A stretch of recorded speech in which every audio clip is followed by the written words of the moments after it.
This book is dedicated to me for all of the times that I felt like giving up, but I kept going. For all of the times I thought I couldn't, but I did. For all of the times people tried to shame me, but I held my head up high. For every tear I've cried, for every lonely day, for every weary day. By God's grace, I've persevered, and I'm so proud of me. A successful weight loss journey is so much more than following a diet. This journey requires courage to face your pain and faith that God will heal your wounds. This author provides a fishbowl view of her year-long weight loss journey. There are scores of overweight people whose inner turmoil is outwardly displayed as obesity. What happens when the protective layers of adipose tissue are removed? Wiggles, Jiggles, Lumps, and Bumps is an eye-opening expedition of self-discovery. You'll mourn the losses and celebrate the gains along with this courageous woman. We present to you Wiggles, Jiggles, Lumps, and Bumps.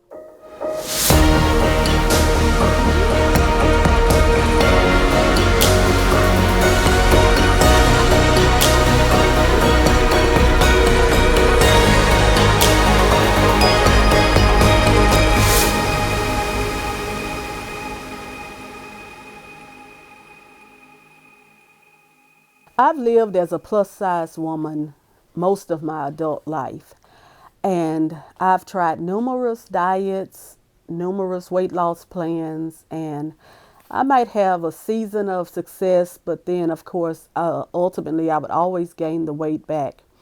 I remember I used one plan, and I was paying a car note a month to participate in that plan. And, I had the same result from it. Initially I lost weight, but, over time I just gained back more. So that's what prompted me to, start considering other solutions. I was afraid to have weight loss surgery, but, I started considering it. During that time, I was having excruciating back pain and knee pain. So I went to see an orthopedic specialist, and I found out that my knees, both of them, were bone on bone. And the doctor told me I would have to lose over 100 pounds before I would be able to have knee replacement surgery. So you have to understand that every step I took was painful. I decided what I was going to do based off of how many steps it would take to get there, because I was really in significant pain at all times, every day. I went and met with a weight loss doctor, Dr. James Barnes, and I had gastric sleeve surgery.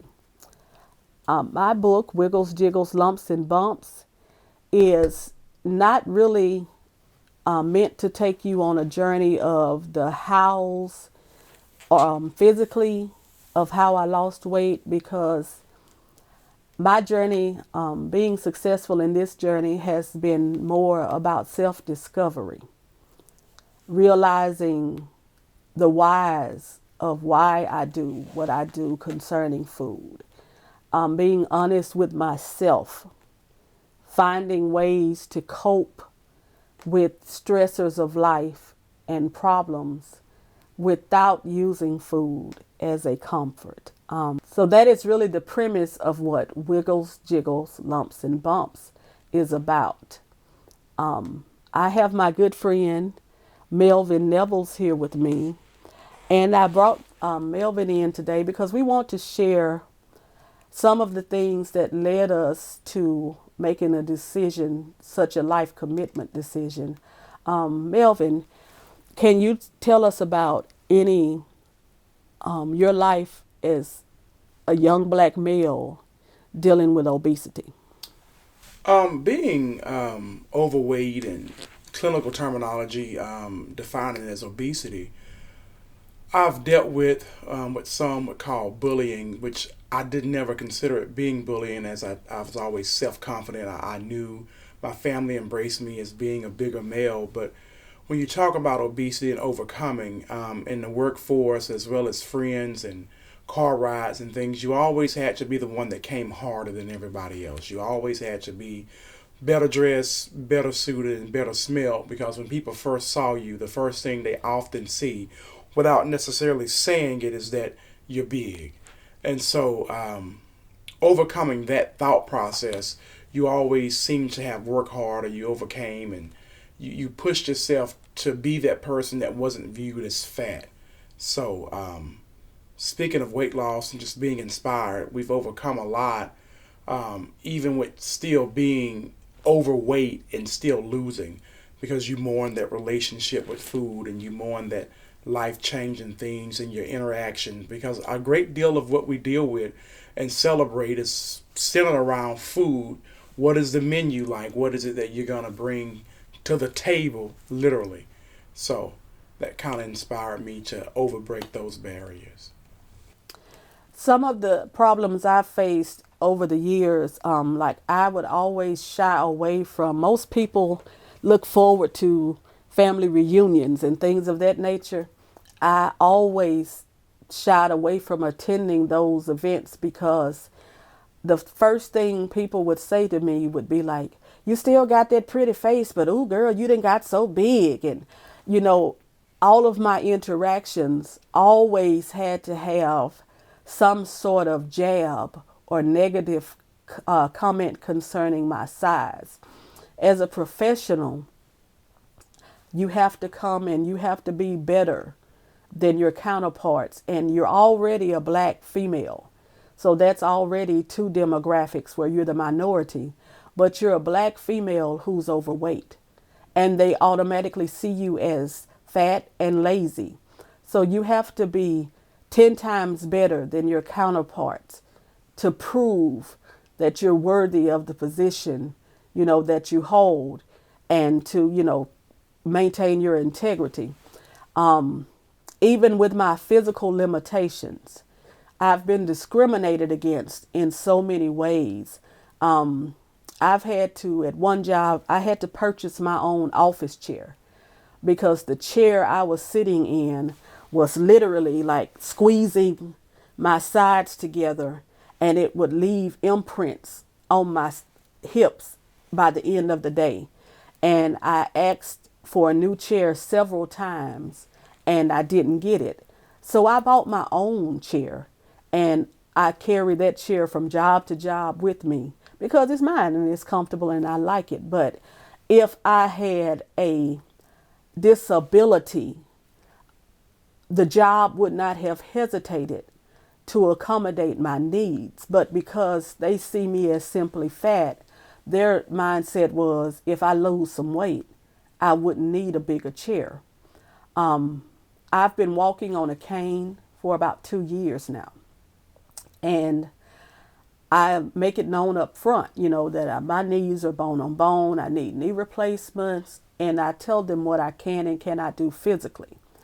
I've worked with people who have other disease processes, and their accommodations are made, no questions asked, just because they're a more acceptable accommodation. But as time progresses, my needs and accommodations are overlooked because, again, the thought process is if you would lose some weight, you wouldn't need those things. So I've faced a lot of those discriminations and hardships professionally and personally.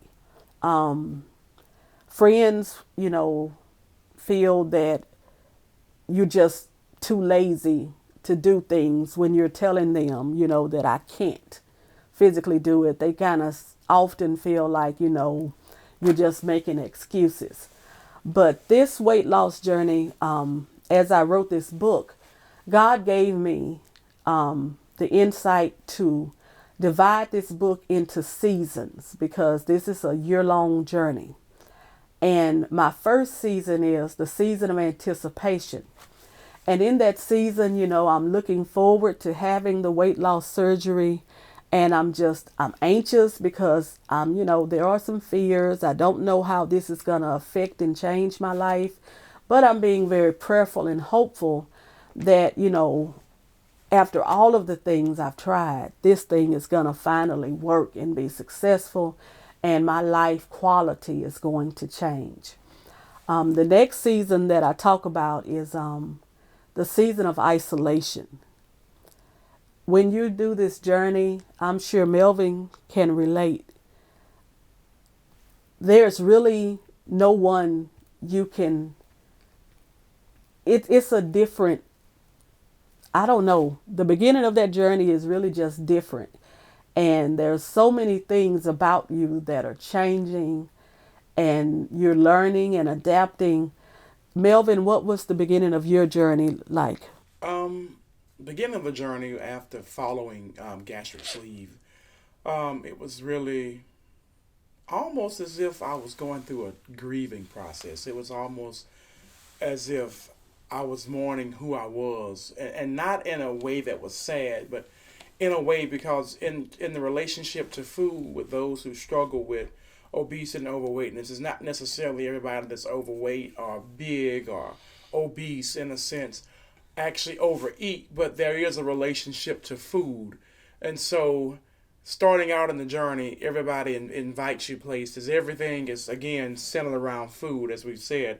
And that isolation period comes in at because when you're overwhelmed, if you've ever had a struggle with food, you realize that food is a comfort.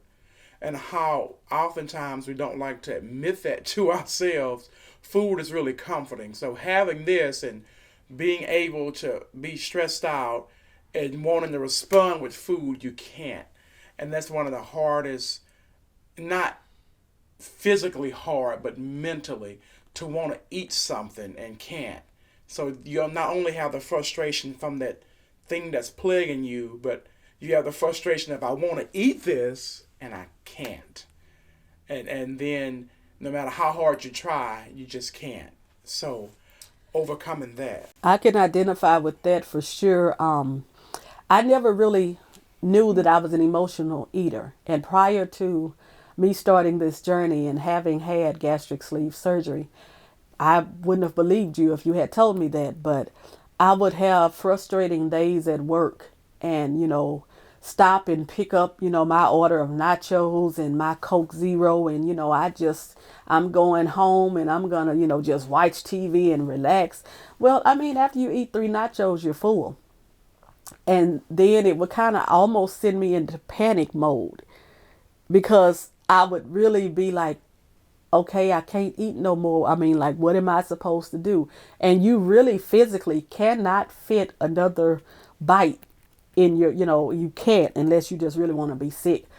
But when I realized that I was panicking because I couldn't eat, it really made me start questioning so many things about me, about my life, because I can't do what I usually do, which is self soothe through food. So then you really have to start that self discovery journey. Mm-hmm. So the next season of my book, Wiggles, Jiggles, Lumps, and Bumps, is the season of identification. And Melvin, how has your journey of self discovery been? You know, Betty Wright once said in a song that in order to be something, you have to go through something. So, Okay, Betty. self discovery in this sense is that I've always been strong and independent, so I thought. But we often, in terms of struggles, I had to realize that I wasn't failing, I was struggling. And we use the saying often that in order the truth to set you free, but in order for the truth to set you free, we it has to be a lie somewhere. Preach. So in this identification, I've had to uncover the lies that I've told myself, that I was beautiful, that I was handsome, that I was sexy, and all of which was true, but somewhere in that there was a lie. Because on the physical being, I am sexy, I am handsome, I am a beautiful being, but on the inside it was something not so beautiful, not so sexy about my being. And identifying that and not being able to eat away at that piece and having to live with who you are and making that beautiful is definitely a season of identification. I mentioned in the back cover of the book, as explanation of the book, I mentioned that layers of adipose tissue are often obscuring, years of hurt, years of inner turmoil, years of, feeling inadequate, whatever your personal demons, for lack of a better word, are. And in my season of identification, what really prompted deep, deep introspection for me was I was walking past a window. And at this point, I think I had probably lost maybe 50, 60 pounds. I was walking past the window and I saw my reflection and I did not recognize myself. It's a very unsettling feeling when you look into a mirror and the face that you see isn't yours. And I've had so many people, as I'm trying to express what I'm feeling to people, they'll say, "Girl, you look so good. I mean, don't worry about that. You look good." But I don't recognize myself. So, like, the best way I can explain that is I was living in a house alone. And I walked into my bathroom one night and I saw myself in the mirror, but I was afraid because I thought it was someone else in my house. My face, the shape of my face has changed, and I look totally different. People who haven't seen me in years don't recognize me. But that prompted so much introspection because, again, it's unsettling when you don't recognize yourself. And I didn't recognize myself on an emotional level. I didn't recognize myself. The way I think has changed. The way I move has changed. Everything about me. Like, for instance, for years, in my bedroom, I've kept everything in arm's reach because it hurt to move. And as one of my friends described it, I, developed a little safe cocoon around myself. And I really have to physically talk to myself and say, Diana, you've lost over 100 pounds. You can move now. You don't have to have everything where you can reach it.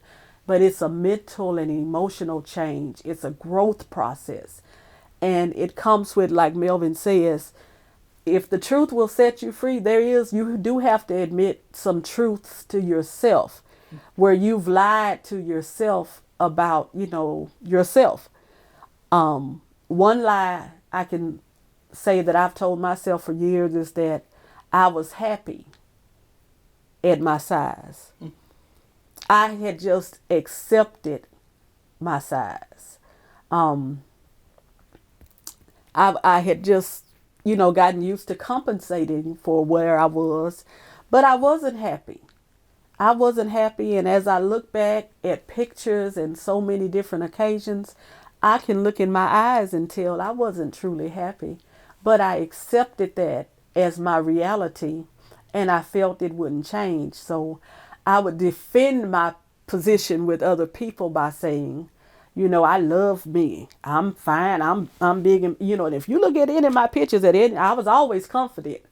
But you have to admit to yourself that you're covering up whatever it is that's inside that's caused you to use food as a comfort and as a self-soothing process. There is something, a void inside that you've used food to cover. And during this season of identification, I had to start uncovering, those, as the layers of adipose tissue came off, I had to dig deeper and deeper inside myself. Can you identify with that, Melvin? Yes, just realistically speaking, I didn't have mobility issues and I didn't have confident issues, but I had issues where clothes would start to um, become more expensive. I couldn't walk to the Definitely. local Walmart and get something. I had to order either offline or, and to be open and transparent, even with clothing, especially for men, clothing was worse as you got bigger, because if they thought your butt was this wide, they thought your feet and legs and it were that wide. So everything was like wearing parachute pants. So the trend of even wanting to wear something skinny wasn't even an option for you because they didn't sell it tapered. They didn't sell. Made it straight down, and even being stylish was even harder because you had to make adjustments. And then, as she was saying about the adipose tissue, one of the defining moments was that recently I was at work in a morning meeting about 3 months ago, and I was sitting down and I picked my leg up and I crossed it, and I hadn't known that I crossed my leg. And I was sitting there in the meeting, and I looked down at my leg, and my leg was sitting there without my assistance. And I said in the meeting, in my executive meeting, I crossed my leg and I hollered out in excitement, and not because that was a major milestone, but it was for me because I didn't cross my legs. And then I was tying my shoe one morning, and I could always tie my shoes even when I was bigger, but and I'm still losing. But in tying my shoes, I tied them and did not have to close my eyes and hold my breath. I could actually physically sit there and tie my shoe and look at myself tie my shoe. So, um, and then not only that, and it wasn't the worst thing, it wasn't overbearing and overwhelming because I was able to do for myself, but I realized that if I continued at that pace, that I would soon not be able to do for myself. I find myself, as Diana was sharing, calculating everything. How many steps would it take for this? What would it take to get there, moving, and I don't know, everything was a calculation. If I was invited somewhere, I thought about where I would park, Yes. how long I would have to Yes. stand. Is there a Yes. bar sitting area? Definitely. Is there a bar? And maybe I drunk the whole time I was there so I can keep the seat. Like, I don't really, it was a. That's been my life for years. You just and that's what leads to the celebration part of the book, and that's that season of expectation. My life has changed so much in the last year. I've lost, at last count where I really added up, I was at, I think, 132 pounds. Um, I don't. I remember when my girls would use my car, I would always tell them, make sure you pull the seat back. Well, I'm short, but I had them pull the seat back because, if the seat wasn't pulled all the way back, when I got in the car, I would bump into the steering wheel and so one day, these are non-scale victories. That's what they call them, non-scale victories. I got in the car one day. No, I was getting out of the car. I had to go to the bathroom really bad. And so I got home and I parked and I got out of the car and I was halfway to the bathroom when I realized, girl, you didn't let the seat back. Because I was still letting it back, but I was doing it out of habit. And it's just little things like in this holiday season, I'm being invited to go different places and I'm accepting more and more invitations. We showed up at the same place recently. Right. And there are things that a year ago I wouldn't have done because it would have involved more physicality than I was able to handle. In this season of expectation, I described this, well, to my daughters. I described this as when I get home from work every day, I automatically look at the front door for packages. Even when I haven't ordered anything, for some reason, I just always look and have an expectation of there being something there waiting for me. And in this season of expectation, that's what my life is like. I'm excited about what each day holds. I'm excited about the possibilities of what I can do now because this is new. I'm at a weight where I haven't been since I was in my early 20s. I'm that's over half of my life that I've spent being unable to do so many things. So this is so exciting, Melvin. Can you identify with that? Yeah, even with expectation, like she said, I have been, and I'm sure Diana can relate. I'm excited about being able to walk in stores and actually find something in the big and tall section because I'm finally moving to a weight that's not necessarily acceptable, but to a weight that's more friendly to my body type and to the things that the stores have to offer. Um, Even just the season of anticipation, the moving, the recently shared on Facebook. I got my neck back.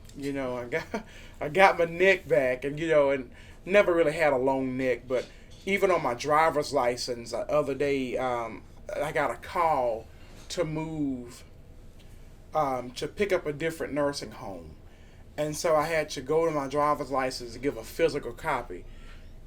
And on my driver's license, for the first time in years, I'm actually the weight that I am on my driver's license. And we all lie We to the lie. DMV. I've been lying for years. About about my weight. And so for the first time ever, I'm actually close to that. And even my driver's license picture, and I got a duplicate a year ago. So it's a duplicate driver's license. And so it's not originally the same 7 years they gave me on my chauffeur's license. My driver's license picture a year ago and my face today are two different people. And last night I was cooking, and this is just really recent. I threw on a sweater. My mother-in-law told me to go home and take off that dress. And not in a disrespectful manner, but the sweater went from being something that snugged me, and it was a nice sweater, to now it swoops like this on my shoulders. I think Diana even replied to my picture on my Facebook story last night and said, "Beautiful sweater." And as she saw it in person, it actually was a dress. Like nothing touched it. It swooped from shoulder to shoulder, and you would think that it was a fashion statement, but it wasn't. It's just that I don't see the weight loss that everybody else sees, so I still throw on some of my clothes, and I just, I wear them as they come. So expecting to buy a new wardrobe and the places I go, I used to ride on backseat of cars. If it involved me having to ride in the backseat of your car, I drove my own car. Um, I never would, and not because I couldn't, but because I didn't want to even face the rides of being car sick, being stuffed with my head, or having to adjust my knees or whatever, even being a young man. So I drove my own car. Whatever it cost, I drove my own car. I didn't fly if it was in driving range, because didn't want to have to possibly pay for another seat, being a bigger man. And I wasn't scared or embarrassed by it. I just accepted who I was, and now I'm like, I'm accepting who I'm going to be. I'm excited. And The greatest thing about this journey is that it's not over. It's a continuation, and I'm just so excited about continuing this journey and the wonderful opportunities that await me. So I invite all of you to visit my website, thernauthor.com, and purchase your copy of Wiggles, Jiggles, Lumps, and Bumps, and just learn about this wonderful journey and engage in this journey with me.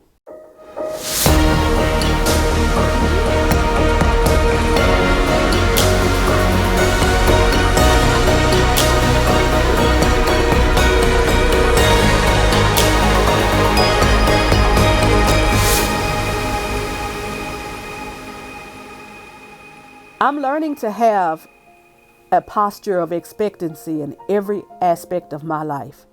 I don't know how, don't know when, really don't know what he's going to do, but I'm expecting something big to happen for me any day now. God is faithful, and he is concerned about every area of our lives. My prayers will not return to me void. I am not forgotten. This is my season of expectancy. I've come a long way. I've learned many lessons. I've grown. I've shed many pounds. I'm living life, y'all. I wake up every day excited to see what adventures await me. I'm looking forward to the future with great expectations of the things God has in store for me. Change, an inner transformation with an outer manifestation. Diana's definition. Stay tuned.